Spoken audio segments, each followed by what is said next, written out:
Du coup, voilà, ce qu'il faut bien comprendre sur ce relais de la flamme, c'est que ce n'est pas un relais à proprement parler à l'ancienne qui va sillonner tout le département, mais il se distingue en deux convois.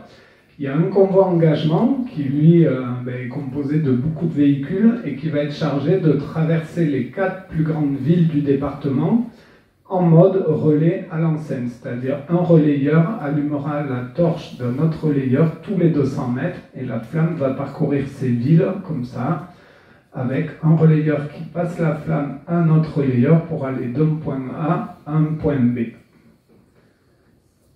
Dans ce convoi engagement, le département avait la possibilité d'insérer un véhicule, donc il y a un logotage d'un véhicule qui a été réalisé et qui sera situé juste avant le porteur et qui va permettre au département de souligner quand même un peu que c'est le principal organisateur et financeur du passage du relais sur notre territoire. Et le deuxième type de convoi, donc c'est ce qu'ils appellent convoi agile, pour ceux qui ont regardé un peu le relais ces derniers jours, c'est des courtes séquences d'uniquement 20 minutes, donc la flamme n'est allumée que 20 minutes, et souvent il n'y a que 1 ou 2 passages de flamme. Alors le passage de flamme, on appelle ça un torche-kiss, vous avez dû voir, c'est quand les deux torches se font un bisou pour se passer le feu sacré olympique. Et donc ce convoi agile, chez nous, il fera les 3 sites emblématiques que sont le Pic du Midi, qui sera interdit au public par contre pour des raisons de sécurité évidentes, le lac de l'Arrêt d'Arrêt et Gavarnie. Pour ce relais, le département a aussi déployé un programme de bénévoles, donc grâce à une plateforme gouvernementale, jeveuxaider.fr, et du coup il y a quand même eu pas mal de Hauts-Pyrénéens qui ont répondu présents, et du coup c'est 80 bénévoles qui vont être mobilisés principalement sur Tarbes et Lourdes, et qui vont aider surtout à l'encadrement et à l'information du public. À un moment, on pensait pouvoir en avoir besoin pour du jalonnement, mais finalement, il y aura assez de forces de l'ordre pour assurer la sécurité sur la totalité du parcours et sur la journée. Maintenant, je vais vous dérouler un peu chronologiquement la journée. Donc, elle va commencer au Pic du Midi de Bigorre. Et cette séquence, on l'a pensée un peu pour qu'elle se fasse au lever du soleil, un peu comme si c'était le soleil qui allumait la flamme.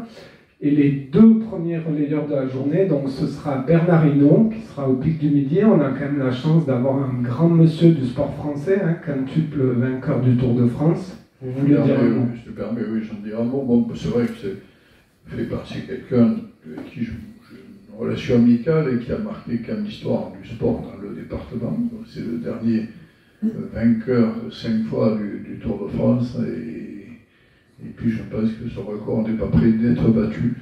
Bon, quelqu'un qui a, avec le département, il a une relation amicale avec le département, avec moi notamment, comme avec Christian Prudhomme. Je trouvais intéressant qu'il soit peut-être le premier relayeur donc, en haut du Pic du Midi. C'est quand même une personne encore qui est connue et emblématique. Et donc voilà, en même temps, une histoire de génération, vous voyez, il y a des jeunes, il faut aussi un peu des moins jeunes, vous comprendrez. Bon, Gérard et moi, on ne va pas faire quand même, on va pas porter la flamme, mais enfin bon. Nous, on l'a dans votre carrière. Exactement, voilà. En tous les cas, oui, bon, je suis heureux que Bernard Hinault ait accepté cela. Il sera la veille aussi, ici dans le département, puisque la veille, nous irons dévoiler une plaque à la maison des sports du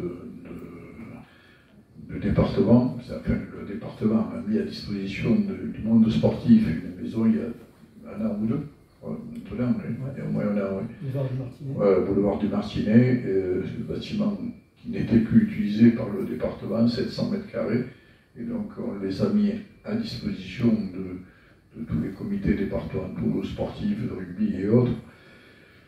J'ai souhaité qu'on appelle cette maison Bernard Lapassé, et donc on ira dévoiler une plaque en présence de la famille, la veille aussi du passage de la flamme, c'est pour marier aussi le rôle qu'a eu Bernard Lapassé et le monde et son activité sportive à l'échelle nationale, mondiale et autres.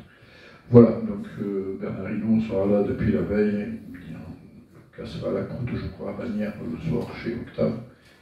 Voilà, on fait partie des moments sympathiques nous aurons avec quelqu'un qui a marqué du quai. Voilà, ça fait. Il y a des grands chefs qui passent au Tourmalet. La semaine dernière, c'était le président chinois, le président français, Bernard Hinault en haut du Pic du Midi. Voilà, tout ça participe à la notoriété des grandes rencontres au sommet du Pic du Midi. Il n'y a que le Pic du Midi qui compte, je commence à être jaloux sur les parties est du département. Non, amicalement. Non, oui, c'est vraiment une chance d'avoir ce grand monsieur du sport français. Donc symboliquement, il passera le feu au dernier médaillé olympique des Hautes-Pyrénées, licencié dans un club des Hautes-Pyrénées. Et donc ça, entre 6h et 6h20 du matin. Et pour la petite histoire, Bernard Hinault et moi-même, on est nés le même jour, le 14 novembre, pas la même année, mais le même jour quand même. Donc ce sera sympa. Ensuite, la flamme, donc là, ce sera le convoi engagement. Elle sera à Lourdes. Lourdes, il y a une petite particularité. On a réussi, en bataillant avec force avec le comité d'organisation, à avoir presque une petite 4e séquence de convoi agile, puisque la flamme partira du haut du pic du Gers, donc pour descendre en VTT le pic du Gers, puisque vous parliez du vélo de route avec le col du Tourmalet, mais le département a aussi une grosse pratique VTT, donc on souhaitait le mettre en valeur. Et du coup, cette séquence, elle sera interdite au public, mais c'est Irénée Manjou, donc un autre relayeur désigné par le département, qui sera le relayeur en VTT sur le haut et le bas du pic du Gers. Et ensuite, pour le parcours, il faut noter que ça arrivera au centre aquatique et aussi qu'il y aura un petit décroché piéton dans le sanctuaire. Ensuite, la flamme sera rallumée à 11h23 au lac de l'Arrêt et ça peut être une séquence très sympathique également, puisque du coup, elle va aller sur l'eau du lac avec une barque mise à disposition par la Fédération de pêche qu'on remercie. J'en profite pour remercier toutes les villes et tous les services des villes qui ont œuvré à une bonne organisation. Et du coup, après, elle remontera tranquillement sur la digue pour finir juste devant la nouvelle guinguette du lac. Je ne sais pas si elle s'appelle comme ça, mais le mot est sympa, me plaît. Ensuite, ça sera à Bagnères de Bigorre, entre midi et 13h. Et là, le parcours, il partira de l'ancienne gare, il va remonter les Coustous, aller emblématique, passer devant les thermes. Et ensuite, la séquence particulière à Bagnères de Bigorre, et ça c'était aussi une volonté forte du département, c'était de mettre en valeur Sandra Forgue, qui a été désignée relayeuse, et qui du coup fera descendre la flamme en canoë-kayak avec son compère champion olympique à Atlanta en 96, Franck Addison. Donc c'est le petit tracé que vous voyez en rose, la torche sera sur le canoë-kayak avec les deux, et descendra la Dour pour ensuite finir à la Logrin, place du Foirail, sur un ring, il me semble. Ensuite, l'après-midi, la flamme passera à Lannemezan, elle partira du stade des Portoulettes et elle arrivera place du Château, où il y a aussi pas mal d'animations prévues par la ville à l'arrivée de la flamme. Ensuite, il y aura la fameuse séquence à Gavarnie. Donc là, ce sera Solène Jean-Baquet qui, du coup, sera mise à l'honneur dans un lieu qu'elle connaît bien, la montagne, du coup.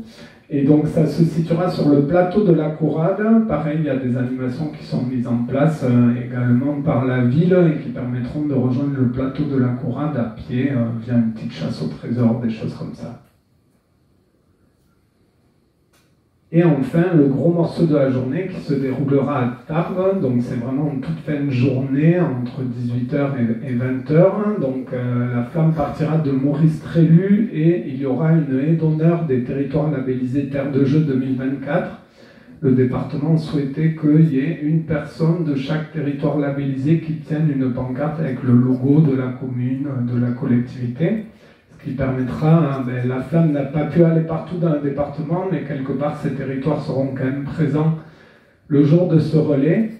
Et l'arrivée, c'est le site de célébration avenue des Forges, et après il y a 3 particularités à Tarbes, un passage ici dans les locaux du conseil départemental, le relais collectif de la fédération d'escalade à l'usine des sports, et un petit décroché piéton aussi pour aller saluer le musée Massé qui me tient à cœur, le musée des hussards, des sabreurs. Donc pour le passage au CD65, c'est Amy qui sera mise à l'honneur. Voilà, c'est la compétence solidarité du département qui sera mise à l'honneur au travers d'EMI. Et du coup, l'esplanade sera accessible au public uniquement, pas la cour d'honneur, mais la flamme traversera la cour d'honneur, elle passera derrière moi dans le couloir et elle ressortira rue Gaston Manant. Ensuite, il y aura le relais collectif à l'usine des sports, donc ce sera 24 relayeurs grimpeurs, dont Romain Pagnou, qui est mon supérieur agent du département et aussi champion du monde de para-escalade. Et ça sera vraiment la dernière séquence forte de la journée avant l'allumage du chaudron avenue des Forges. Voilà, c'est un relais qui durera 8 minutes et la flamme va vraiment monter jusque tout en haut du mur avec une démonstration des 3 disciplines qui font l'escalade aux Jeux Olympiques. Et enfin, le site de célébration avec l'allumage du fameux chaudron qui ne marche pas à chaque coup pour ceux qui ont suivi l'actualité ces derniers jours. On espère qu'il s'allumera chez nous. Voilà, donc lui, il sera ouvert entre 15h30 et 20h. Il y a plein d'animations prévues là, toute l'après-midi. Il y a une capacité de 9000 personnes quand même. On espère que ce sera plein. L'allumage du chaudron, ce sera par le dernier relayeur. Je vous le dis tout de suite, on ne connaît pas son nom. C'est une surprise réservée par le comité d'organisation. Et voilà, il y aura un stand commun entre la ville et le conseil départemental sur ce site de célébration pour promouvoir nos différentes actions.